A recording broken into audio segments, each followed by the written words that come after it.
Hello friends, super magic રસોઈમાં મિત્રો હું આપનું સ્વાગત કરું છું। આજે હું દૂધનો મસાલો બનાવવા જઈ રહી છું, તો તમે લાસ્ટ સુધી મારો વિડીયો જોજો અને તમને મારો વિડીયો ગમે તો લાઈક કરજો, શેર કરજો અને સબસ્ક્રાઇબ કરવાનું ભૂલતા નહીં। તો આ દૂધનો મસાલો બનાવવા માટે મેં ઇન્ગ્રેડિયન્ટ તમને બતાવી દઉં।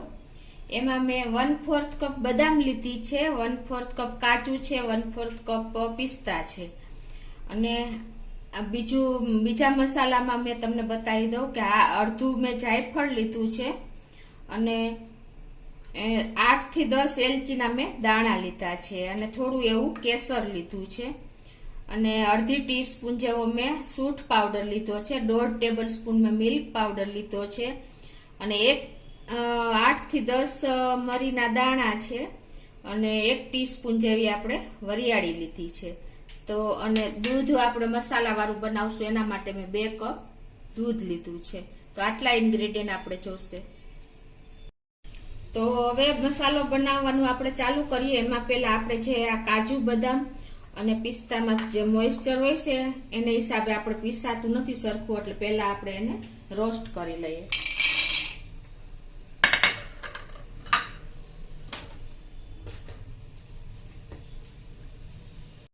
છું અને હવે આપણે આને થોડા એવા રોસ્ટ કરી લઈ થઈ ગયા છે। હવે આ ઠંડા થાય ને ત્યાં હવે આપણે બીજી તૈયારી કરી લઈએ।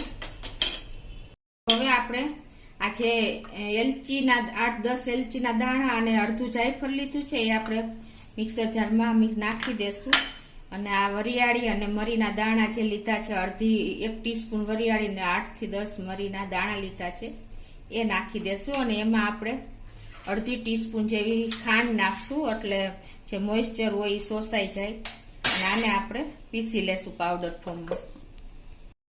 તો જો આપણે આ પલ્સ મોડ ઉપર મિત્રો ફેરવવાનું છે, એટલે એનું જે ઓઇલ હોય છૂટું ન પડે। હવે એને આપણે આ એક બાઉલમાં લઈ લેશું।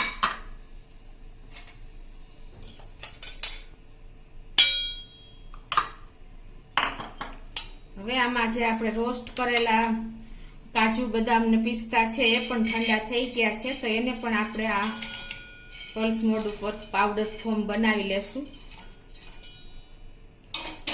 અને એને પણ આપણે એમાં અડધી ચમચી જેવી આપણે ખાંડ નાખશું, એટલે એનું મોઇસ્ચર શોષાઈ જાય અને એનું ઓઇલ ન છૂટું પડે। તો જો આપણે આ કાજુ બદામ અને પિસ્તાનો પણ પાવડર સરસ પલ્સ મોડ ઉપર તૈયાર કરી લીધો છે। હવે એને પણ આપણે આમાં મિક્સ કરી લેશું। મિત્રો આ પાવડર આપણે બાળકોને દરરોજ જો સવારમાં દૂધમાં આપીએ ને તો એકદમ હેલ્ધી અને આપણું દૂધ તૈયાર થાય છે બાળકોને। કોઈ પણ આખું વર્ષ તમને કોઈ પણ જાતની બીમારી કે કાંઈ પણ નથી આવતી, 100 બીમારીમાં કામ કરે છે। એટલે ખાસ તમારે આપણે પહેલાના સમયમાં આપણે બાળકોને આ રીતે જ આપતા હતા, હવે આ બધે ચોકલેટ પાવડર ને બધું તૈયાર આવ્યું છે। હવે આપણો આ દૂધનો પાવડર તો તૈયાર થઈ ગયો મિત્રો, પણ હવે આમાં આપણે હજી પણ 3 ઇન્ગ્રેડિયન્ટ ઉમેરશું, એટલે એકદમ આપણો મસાલો સરસ તૈયાર થાય।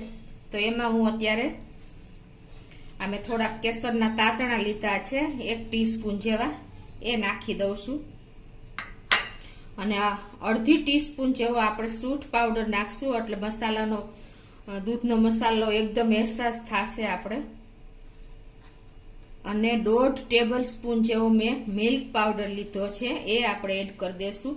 મિત્રો આપણે બહારથી જે દૂધનો મસાલો લઈએ છીએ ને એમાં મિલ્ક પાવડર હોય જ છે, એટલે આપણો મસાલો આ બહાર જેવો જ તૈયાર થશે। આ મિલ્ક પાવડર ને હિસાબે આપણું દૂધ એકદમ સરસ રીચ અને થીક થઈ જાય છે અને ફ્લેવર પણ બહુ સરસ આવે છે। તો મિત્રો આપણો જો એકદમ રીચ હેલ્ધી ડિલિશિયસ આપણો દૂધનો મસાલો તૈયાર છે। આપણે બહાર લેવા જાય તો આ મસાલો બહુ કોસ્ટલી બને છે, મળે છે, તો આપણે ઘરે ચોખ્ખા ઇન્ગ્રેડિયન્ટમાંથી આપણે સાવ રીઝનેબલ પ્રાઇસમાં બની જાય છે।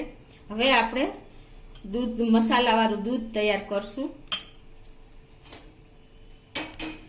મિત્રો હવે આપણે મસાલા વાળું દૂધ બનાવશું. એના માટે ગેસ ઓન કરીને આપણે આ 2 કપ જેવું મેં દૂધ લીધું છે.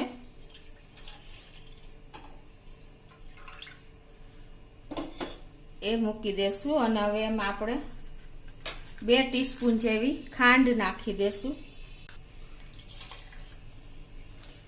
અને એમાં આપણે જે આ મસાલા દૂધનો મસાલો તૈયાર કર્યો ને એ 2 ટીસ્પૂન જેવો નાખી દેશું. અને હવે આને આપણે ધીમા ગેસ ઉપર બોઇલ કરી લેશું, એક ઉફાણો આવે ત્યાં સુધી. તો મિત્રો જો આપણે દૂધમાં એક બોઇલ આવી ગયો છે અને આપણું દૂધ પણ જો રેડી થઈ ગયું છે મસાલા વાળું. હવે આપણે ગેસ ઓફ કરી દેશું અને સર્વ કરી લેશું. તો આ ગ્લાસમાં પોર કરી દઉં છું.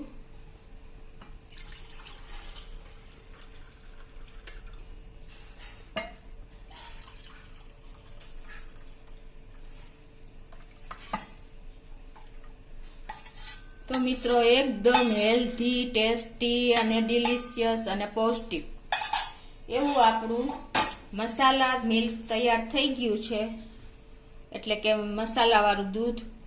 તો તમે આ આખા દરરોજ જો બાળકોને તમે આપશો ને કે કોઈ પણ વડીલ વ્યક્તિ કે કોઈ પણ પીશે ને તો એના હેલ્થ માટે બહુ બેનિફિટ છે મિત્રો.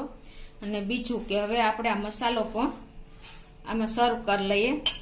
આ ડબ્બો છે ને તમે જો એરટાઈટ ડબ્બો લેવાનો છે અને તમારે એમાં ભરીને તમે જો આખું વર્ષ તમે ફ્રીજમાં રાખશો ને તો મસાલો એવો ને એવો રહે છે અને 1 મહિના સુધી ટેસ્ટ એનો એવો ને એવો રહે છે ને ફ્રીજમાં 1 વર્ષ બગડતો નથી. એટલે તમે ખાસ આ નોટ કરજો મિત્રો. આ મસાલો તો મિત્રો આ આપણો મસાલા પાવડર ડેઈલી યુઝ તો તમે કરી જ શકો છો, પણ જો શિયાળામાં તમે ખાસ આનો રેગ્યુલર ઉપયોગ કરો ને તો તમારા હાડકા માટે, તમારે બાળકોને એકદમ બ્લડ વ્યવસ્થિત સુધરી જાય છે. તો ખાસ તમે આ પાવડરનો ઉપયોગ કરજો દૂધમાં. અને બાળકોને બીજા કોઈ પણ બહારના પાવડર કરતા જો તમે આ મસાલા વાળું દૂધ આપશો ને તો બાળકો પણ ઓછે પીશે. આમ કાજુ બદામ કે સૂકો મેવો ખાતા નથી હોતા, તો તમે આ ફોર્મમાં પણ આપી શકો છો મિત્રો. તમે ચોક્કસ આ રીતે એક વખત તો ટ્રાય કરજો. અને તમને મારો વિડીયો ગમે ને તો લાઈક કરજો, શેર કરજો અને સબસ્ક્રાઇબ કરવાનું તો ભૂલતા જ નહીં.